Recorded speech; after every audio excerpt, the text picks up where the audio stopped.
मेरे गांव में ब्याह कर आने वाली हर दुल्हन को रात में एक कोठरी में ले जाया जाता। फिर मेरे गांव के 10 सरपंच भी अंदर चले जाते। उसके बाद उस दुल्हन की चीखें सुनाई देती। एक दिन मैंने चुपके से कोठरी में झांक कर देखा तो कांप गई, क्योंकि अंदर तो वो सब उस अकेली के साथ। मेरा नाम अंबिका है। मैं जिस जगह पर रहती हूँ उस गांव में बहुत सारी परंपराएं निभाई जाती हैं, जिनको लेकर मेरे गांव वाले बहुत ही ज़्यादा सख्त हैं। लेकिन मैंने शुरू से ऐसा ही देखा था कि जो भी परंपराएं थीं वह ज़्यादातर लड़कियों से ही जुड़ी हुई थीं।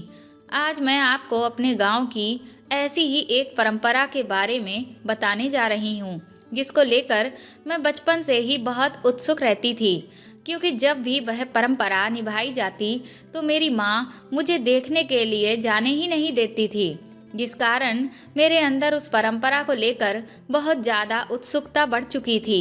मैं अपने माँ बाप की सबसे छोटी संतान थी।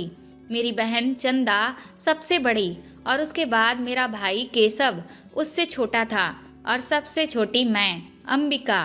मैं जब से थोड़ी समझदार हुई थी, मैंने देखा था कि मेरे गांव में जब भी किसी भाई साहब की शादी होती और उसकी दुल्हन विदा होकर गांव आती तो उसके साथ एक परंपरा निभाई जाती।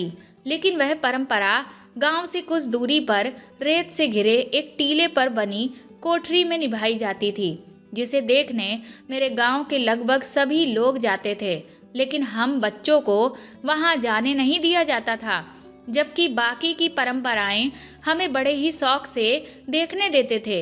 ये बात मुझे समझ नहीं आती थी कि आखिर ऐसा उस परंपरा में क्या होता है कि हम लोगों को माँ जाने ही नहीं देती है।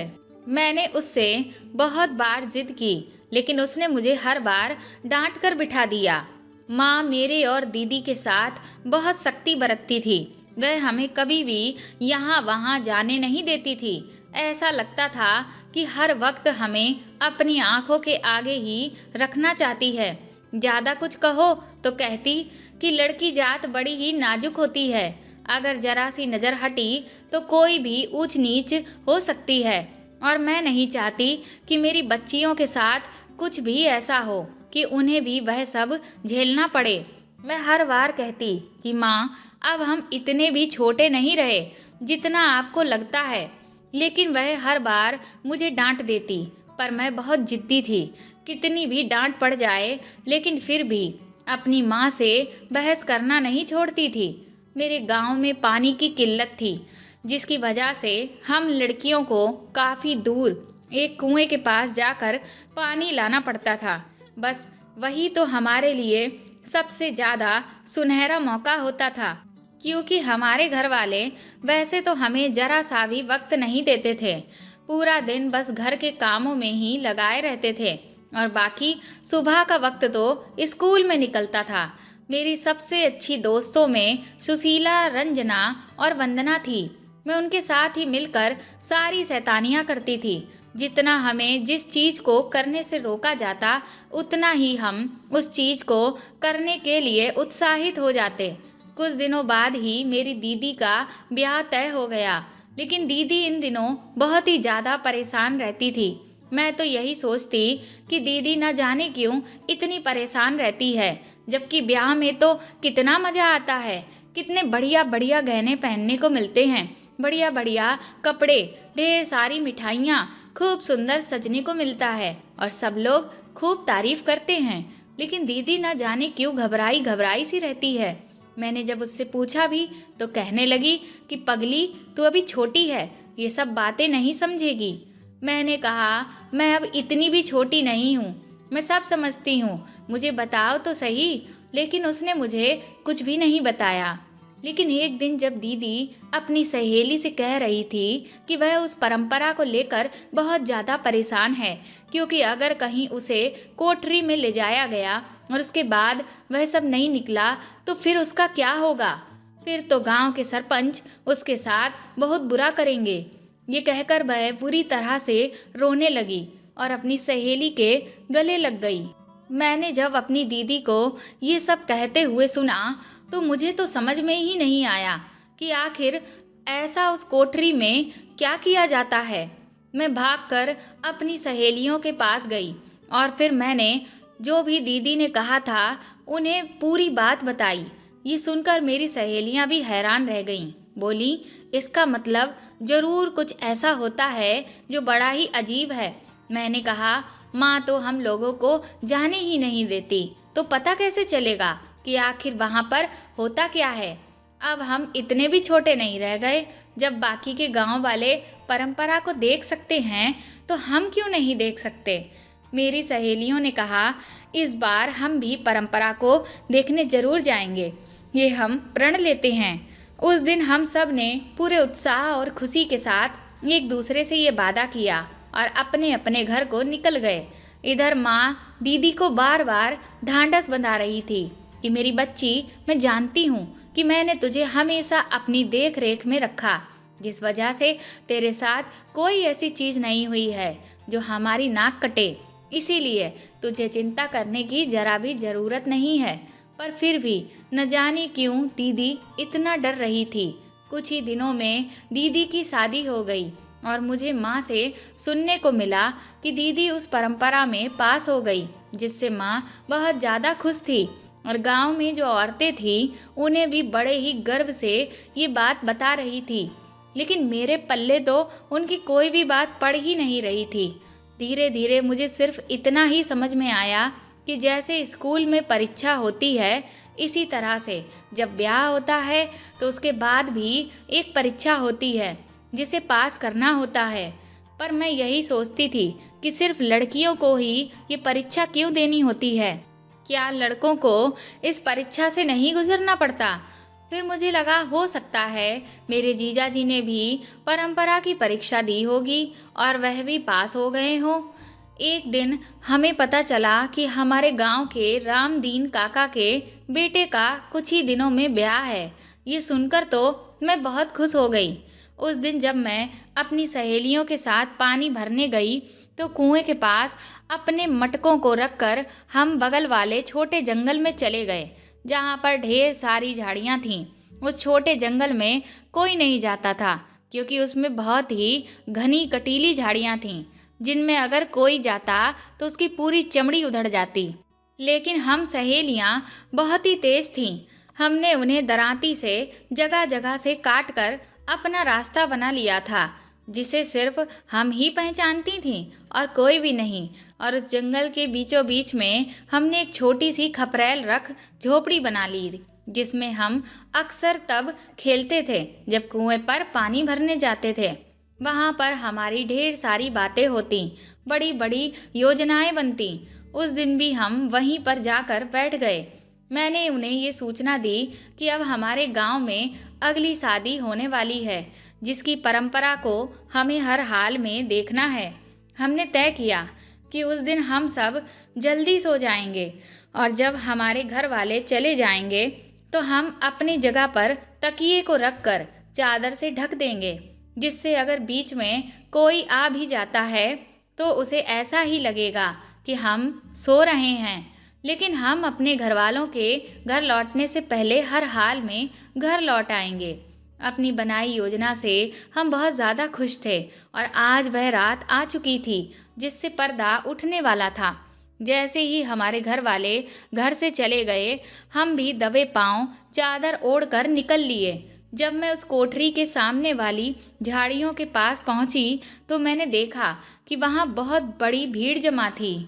मेरे गांव के सभी लोग नीचे ज़मीन पर बैठे हुए थे और जो हमारे गांव के 10 सरपंच थे वह सभी कुर्सियों पर बैठे हुए थे।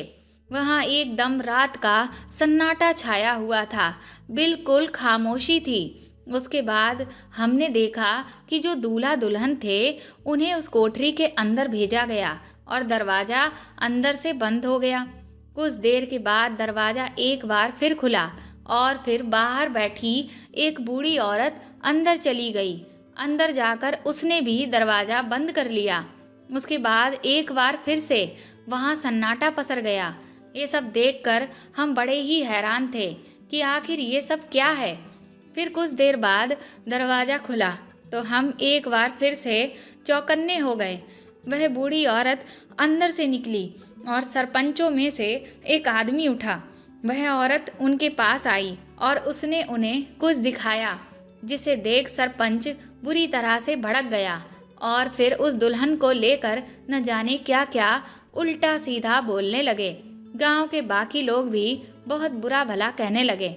जो दूल्हा था वह भी बाहर निकल आया और एक एक करके सभी गांव वाले गांव की तरफ वापस जाने लगे। दुल्हन बेचारी सरपंचों के पैरों पर गिरकर बार बार रो रही थी। उनके आगे हाथ जोड़कर गिड़गिड़ा रही थी, लेकिन वह बड़े ही निष्ठुर होकर खड़े थे। मेरी सहेलियां कहने लगीं कि हमारे घर वाले घर को लौट रहे हैं, यहाँ से जल्दी चलो। मैंने कहा कि लेकिन आगे क्या होगा, ये मुझे देखना है।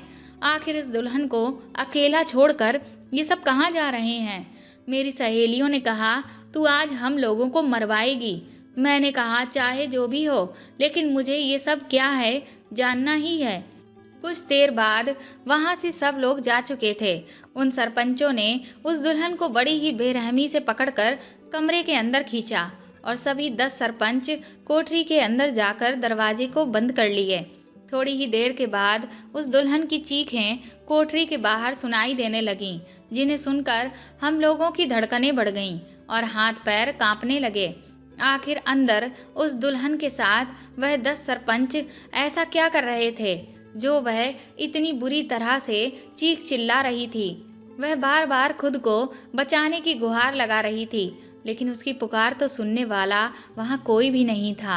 मैंने अपनी सहेली से कहा कि मैं उस दुल्हन को बचाऊंगी, लेकिन मेरी सहेलियों ने मुझे दुल्हन को बचाने ही नहीं दिया।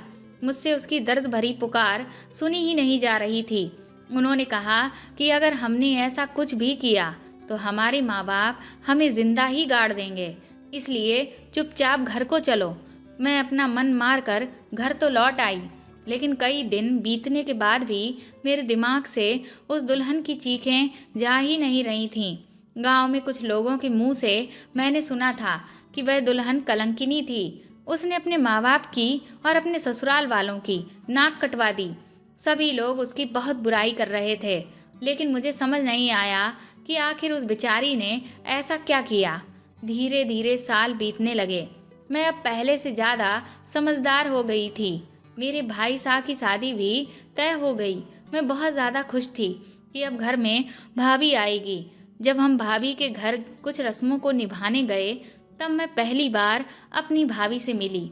पहली बार में ही मेरी होने वाली भाभी से मेरी बहुत अच्छी जमने लगी थी। वह भी मेरी नई सहेली बन गई थी। हम भले पहली बार मिले थे, लेकिन ऐसा लग रहा था जैसे हमारा जन्मों का नाता हो। हमने ढेर सारी बातें की। मैंने अपनी भाभी को अपनी सभी अच्छी सहेलियों के नाम बताए और उनसे कहा कि आप जल्दी से शादी करके जब घर आएंगी तो मैं बहुत खुश हो जाऊंगी और फिर उन्हें अपनी सहेलियों से मिलवाऊंगी। भाभी ने कहा, मैं भी अब बहुत खुश हूँ, क्योंकि जब मैं शादी करके आऊँगी तो तुम मुझे वहाँ मिलोगी।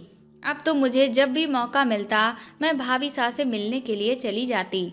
कुछ ही दिनों में भाई की शादी हो गई और फिर शाम को भाई और भाभी को कहीं ले जाने की तैयारी शुरू हुई। मैंने माँ से पूछा कि आखिर आप इन्हें लेकर कहाँ जा रही हो, तो उन्होंने परंपरा वाली परीक्षा की बात की। ये सुनकर मेरे रोंगटे खड़े हो गए, क्योंकि मैं अपनी भाभी के संग ऐसा कुछ भी नहीं होने देना चाहती थी। मैं तुरंत ही दौड़कर अपनी भाभी के पास गई तो वह पहले से ही रो रही थी। मैंने उनसे कहा कि आप फिक्र मत करिए, मैं आपको कहीं नहीं जाने दूंगी। तो वह कहने लगी कि ये लोग किसी भी हाल में नहीं मानेंगे। मुझे इस सबसे बहुत डर लगता है। उस दिन मैंने अपनी भाभी को बचाने की पूरी कोशिश की, लेकिन मेरे घर वालों ने मुझे ज़बरदस्ती कमरे में बंद कर दिया और परंपरा की परीक्षा के लिए चले गए। मैं उस कमरे में कई घंटे तक रोती चीखती चिल्लाती रही, लेकिन मेरी आवाज़ सुनने वाला वहाँ कोई नहीं था। कुछ घंटे के बाद जब मेरे घर वाले लौट कर आए तो मेरी नज़रें अपनी भाभी सा को ढूंढ रही थीं, लेकिन वह मुझे कहीं भी नहीं दिखी। जब मैंने माँ से पूछा तो वह भाभी को लेकर बहुत बुरा भला कहने लगी। बोली, उसने तो हमारा मुंह काला कर दिया, वह तो उल्टा थी। मैं बुरी तरह से माँ पर फट पड़ी। तो ये देख माँ ने मेरे मुंह पर एक थप्पड़ लगा दिया। मैंने भाई से कहा कि आप भी इस सब में शामिल हैं, आपको शर्म नहीं आती? वह आपकी पत्नी थी, आप उसे कहाँ छोड़कर चले आए? लेकिन भाई सा ने मेरी बात का कोई जवाब नहीं दिया, बल्कि मुंह लटकाकर चुपचाप कमरे में चले गए। मैंने माँ से बार बार पूछने की कोशिश की कि आखिर वहाँ ऐसा क्या हुआ, लेकिन माँ ने मुझे कुछ भी नहीं बताया। जब आधी रात को सब लोग सो गए तो मैंने सोचा कि मैं अपनी भाभी को उस कोठरी से बाहर निकाल लाऊंगी। इसलिए हिम्मत जुटाकर मैं दबे पांव रेत के टीले की तरफ निकल गई। वहाँ पर इतना अंधेरा था कि हाथ को हाथ नहीं सूझ रहा था और बहुत तेज हवा चल रही थी। मुझे डर तो बहुत लग रहा था, लेकिन बार बार भाभी की फिक्र भी सता रही थी।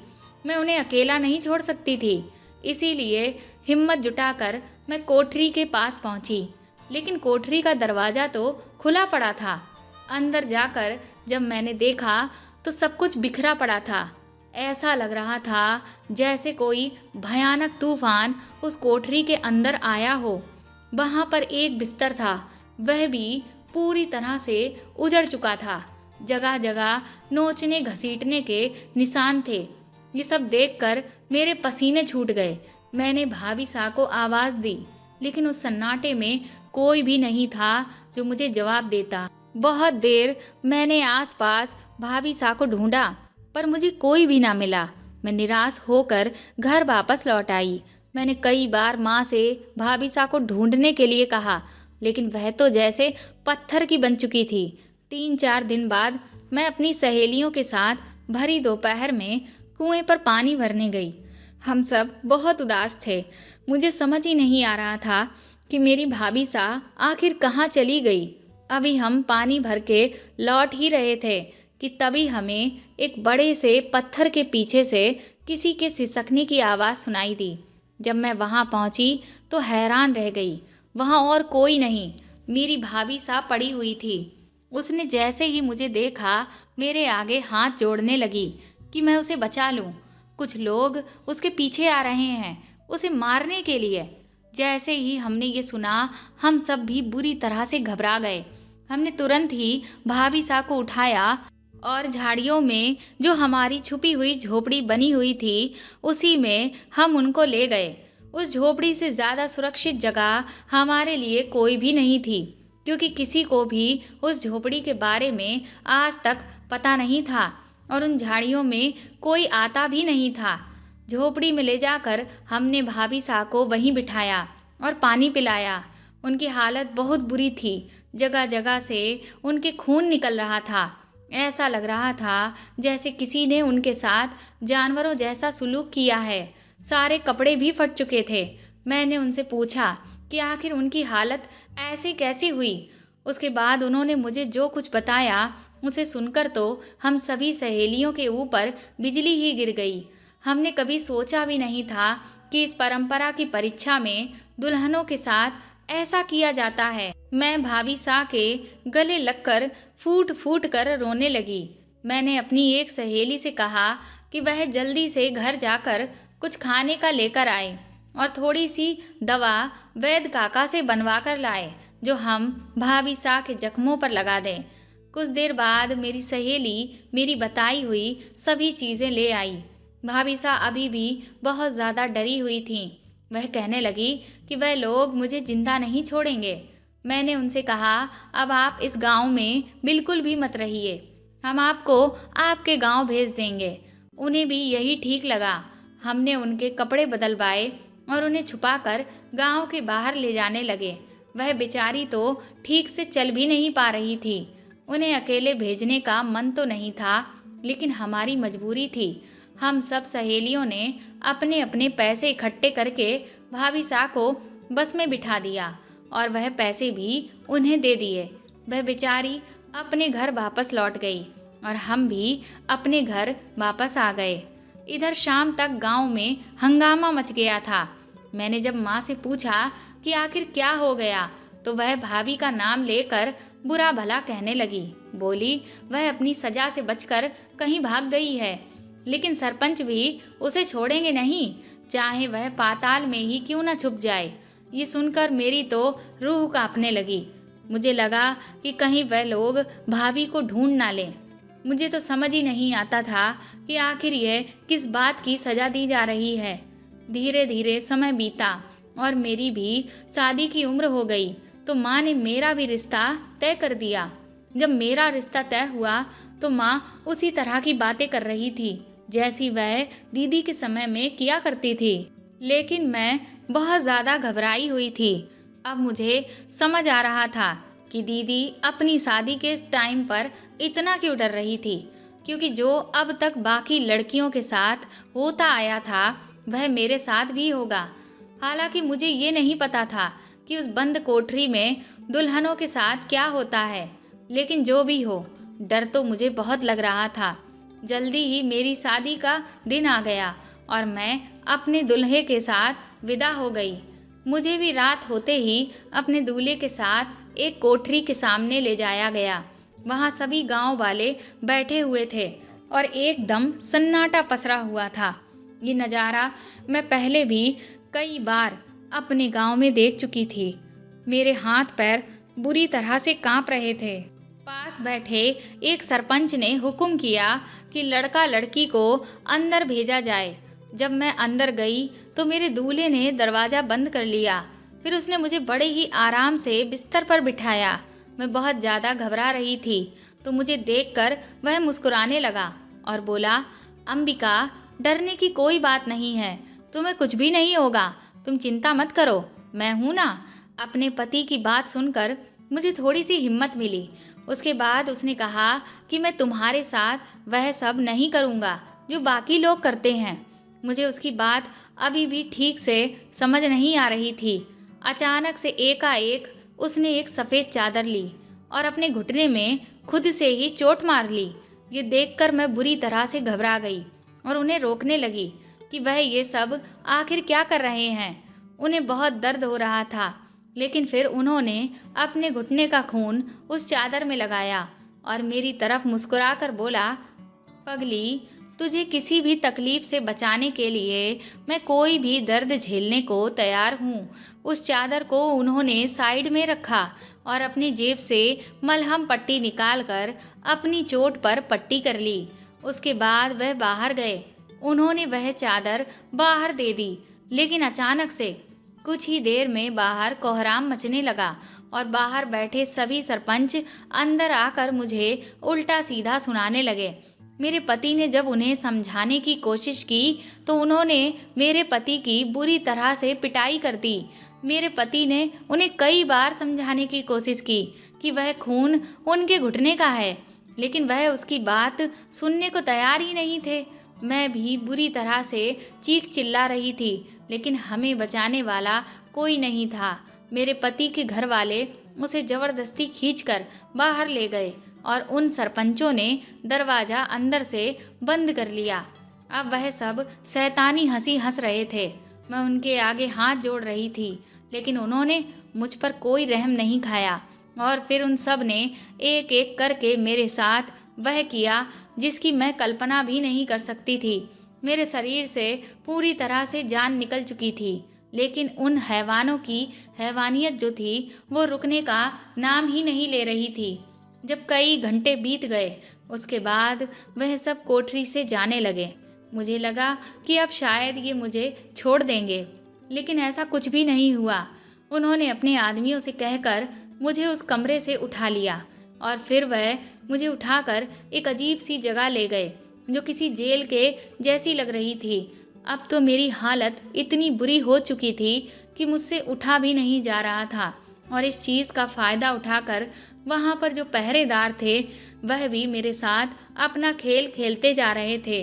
मैं उनके आगे रोती गिड़गिड़ाती रही, लेकिन किसी ने भी मेरी एक ना सुनी। वह सब मुझे बुरी भली सुनाते कि मैं एक कलंकिनी हूँ और फिर मेरे साथ वह सब करते। मेरा हर दिन उन हैवानों की हैवानियत से जूझ रहा होता। मैं अपने पति को रो रो कर याद करती कि उसने तो कहा था कि वह मेरी रक्षा करेगा, लेकिन वह अभी तक क्यों नहीं आया मुझे बचाने। मैंने अपनी जान लेने की कोशिश भी की, लेकिन उन लोगों ने मुझे मरने भी नहीं दिया, क्योंकि अगर मैं मर जाती तो वह अपना खेल किसके साथ खेलते। मुझ पर किसी को भी दया नहीं आ रही थी। धीरे धीरे मेरी हालत किसी जिंदा लाश के जैसी हो गई। वह सरपंच भी हर दिन आते और मेरे साथ वह सब करके चले जाते।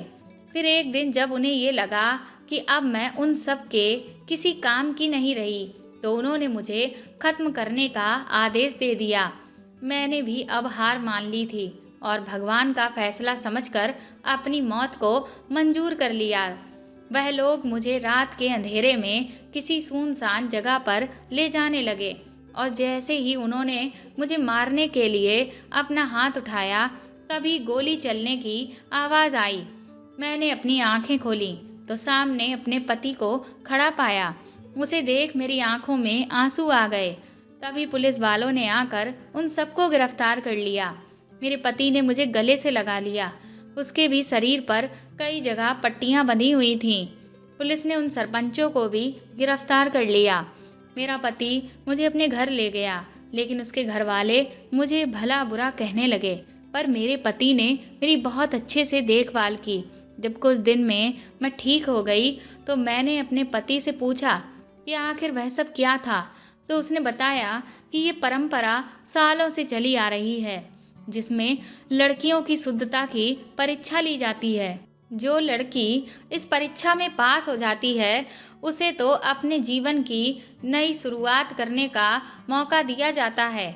लेकिन अगर कोई लड़की इस परीक्षा में फेल हो जाए तो उस पर तरह तरह के इल्ज़ाम लगाकर उस पर जातियाँ की जाती हैं, जिसका फ़ायदा सरपंच जैसे लोग उठाते हैं।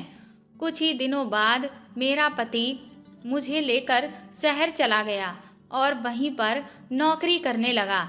मैं अब अपने पति के साथ उन सभी रूढ़िवादी परंपराओं की जंजीरों से दूर एक आज़ाद और खुशहाल ज़िंदगी जी रही हूँ और खुद को बहुत खुश नसीब वाली समझती हूँ कि मुझे ऐसा पति मिला। लेकिन मैं आज तक यही सोचती आ रही हूँ कि सारी परंपराएं लड़कियों के लिए ही क्यों हैं। अगर कोई लड़की उस परीक्षा में फेल हो जाती तो उसे इतना बुरा भला कहा जाता और उसे ऐसी सज़ा दी जाती। लेकिन क्या वह सरपंच लड़कियों के साथ जो कर रहे थे वह सब सही था? क्या वो कलंकित नहीं थे? दोस्तों, आज हमारे समाज में शिक्षा का बहुत महत्व है और कई लोग ऊंचे दर्जे के शिक्षित हैं, लेकिन फिर भी हमारे समाज में कई ऐसी परंपराएं हैं जिन्हें वह छोड़ नहीं पा रहे हैं और ऐसी परंपराओं की आड़ में लड़कियों के साथ दुर्व्यवहार किया जाता है। लेकिन हमें ऐसी रूढ़िवादी परंपराओं को खत्म कर देना चाहिए। तो दोस्तों, आपको ये कहानी कैसी लगी कमेंट करके ज़रूर बताएं और प्लीज़ मेरे चैनल को सपोर्ट करें। इस कहानी को ज़्यादा से ज़्यादा शेयर और लाइक करें। आप चाहें तो मुझे सुपर थैंक्स भी दे सकते हैं। साथ ही अगर आप चैनल पर नए हैं तो सब्सक्राइब करके बेल आइकन ज़रूर दबा दें, ताकि आगे भी मैं आपको ऐसी ही कहानियाँ सुनाती रहूँ। Thank you.